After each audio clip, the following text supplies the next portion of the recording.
You ever see a woman so decked out in diamonds, so full of herself, that you just know she's never been told no a day in her life?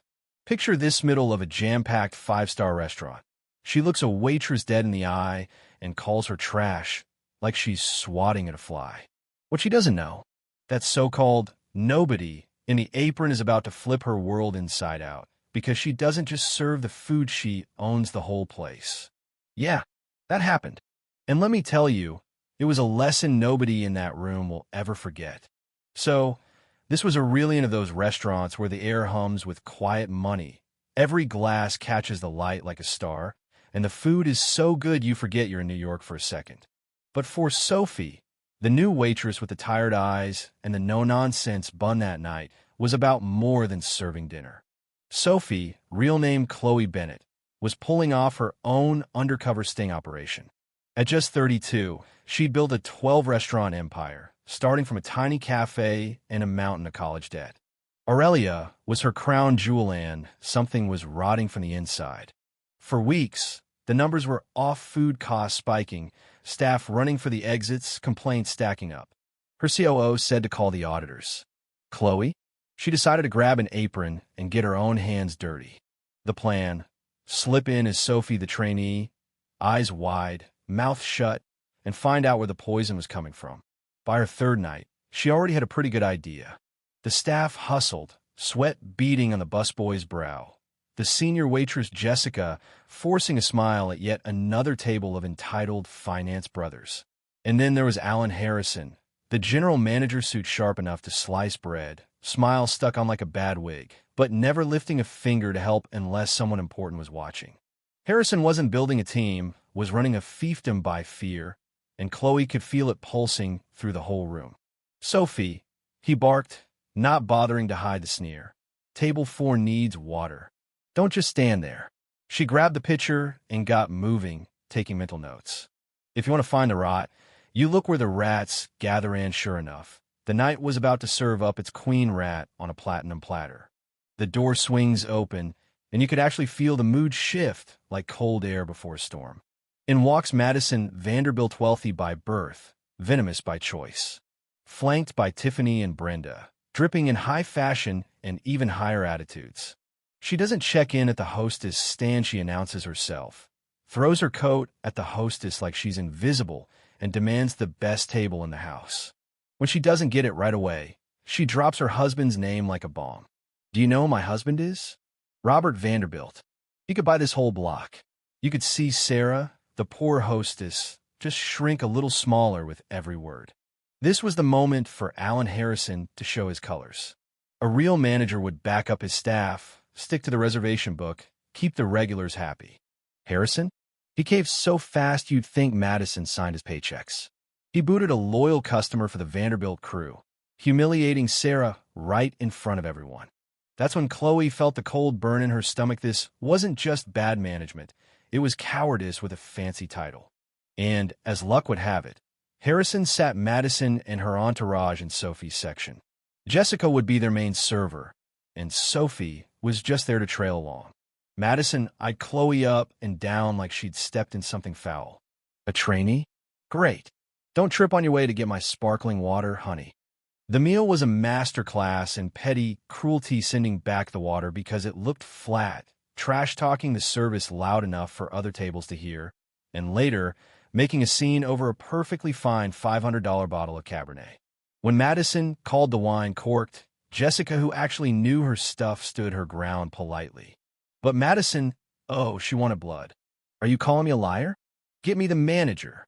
Harrison, who didn't even bother tasting the wine, comped the bottle for Madison and dragged Jessica to the back for a lecture. Left alone with the table, Chloe could see Madison winding up for her next performance. Then, as if the night needed more drama, Tiffany knocked her water glass over soaking Brenda, who screeched like she'd been shot. And who do you think Madison blamed? The waitress, of course. Never mind, Chloe was standing 5 feet away. You did this. You're a menace. Chloe held her ground, finally letting the edge in her voice show. Ma'am, I wasn't near the table.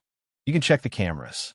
That set Madison off, screaming about being insulted, demanding Chloe be fired. The whole restaurant froze, everyone watching as Harrison ran back, panicking, and tried to throw Sophie under the bus. "Apologize now." "I will not apologize for something I didn't do," Chloe said, clear as a bell. "And Madison?" She doubled down, eyes wild. "You think you can accuse me? You are nothing. You are trash. People like you shouldn't even breathe the same air as me." You could have heard a pin drop, but Chloe didn't flinch. She'd seen Madison sneak her own hair onto the plate, planning to claim it was in the food. Chloe called her out, plain as day. Madison demanded the manager, threatened lawsuits, the whole bit. Harrison, at a loss, tried to fire Sophie on the spot. That's when the act dropped. Chloe's voice went from meek to steely in an instant. "You don't have the authority to fire me, Alan. But I do have the authority to fire you." Madison laughed, thought it was a joke. But the whole restaurant was watching as Chloe started reading off numbers.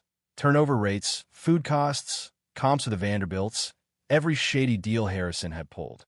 And right on cue, the heavy doors opened, and in walked Marcus Thorne, the public face of the company, with 2 security guards in tow.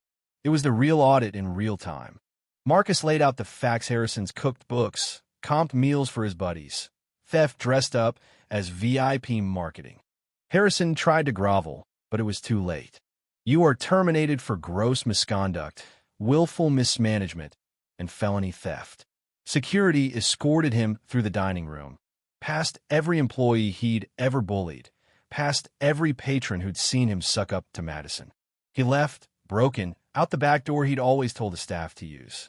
And just like that, the problem was cut out at the root. But there was still Madison. She tried to play it off, threatening lawsuits, ranting about her husband's power. Marcus shut her down cold. "Robert Vanderbilt?" "Yeah, the one begging for a meeting to bid on our new Miami hotel project? Imagine what his board will say when they see this." He nodded at the sea of cell phones, every patron recording her meltdown. And then Madison's friends? They bailed. Brenda ran for the door with some excuse about a sick baby. Tiffany just looked her dead in the eye and said, "You did this. You always do. I'm done." Madison was left alone, shaking, red-faced, the whole room still watching. When she tried to flee, Chloe stopped her, handed her the bill, calmly reminded her that the comp was no longer valid, and that everything was recorded for her husband's office. Madison ran, fumbling with the door, needing a busboy to let her out. She left behind her dignity and any hope of coming back. Once the chaos settled, Chloe went to her staff, comforted Sarah, promoted Jessica on the spot, gave Liam a shot at being a server. She told her team the truth, apologized for the ruse, promised them real respect. "You are the heart of Aurelia," she said, pinning her name badge away, but leaving the apron on because leadership starts on the floor, not from behind a desk. She turned to the room, apologized for the spectacle, and announced, "Drinks are on the house." The place erupted, relief, celebration, a genuine sense that something good had just happened. She looked at her people, her restaurant, and smiled. "Let's get back to work." Table 7 looks thirsty. Zoe Madison Vanderbilt strutted in, expecting to be crowned queen for a day, left with nothing but a band from her favorite place and a lifetime supply of humble pie. In the end, it was never about money or power. It was about respect for the people who make the world go round. What would you have said to Madison in that moment? Ever been on the receiving end of someone like Harrison? Drop your stories down below. Let's hear about your justice, your karma, your own Sophie moments.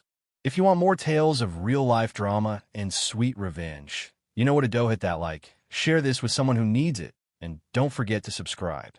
See you next time.